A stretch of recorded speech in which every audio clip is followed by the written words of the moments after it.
4 வார்த்தை மந்திரம்.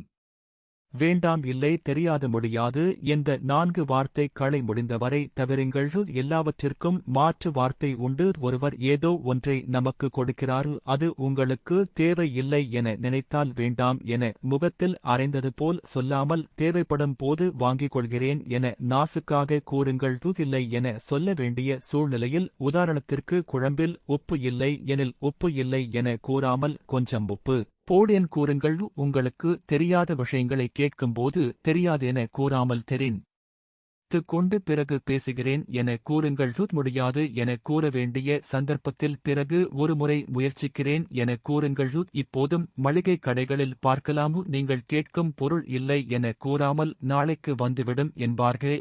இந்த 4 சூழ்நிலைகளும் ஒரே நேரத்தில் வராது. எனவே அந்தந்த சூழ்நிலைக்கு ஏற்றாற்போல் மாற்று வார்த்தைகளை பேசி எதிர்மறை வார்த்தைகளை தவிர்த்து நாம் கூறும் ஒவ்வொரு வார்த்தைக்கும் கர்மாவின் ஆதிக்கம் உண்டு என்பதை உணர்ந்து ஆக்கப்பூர்வமான வார்த்தைகளை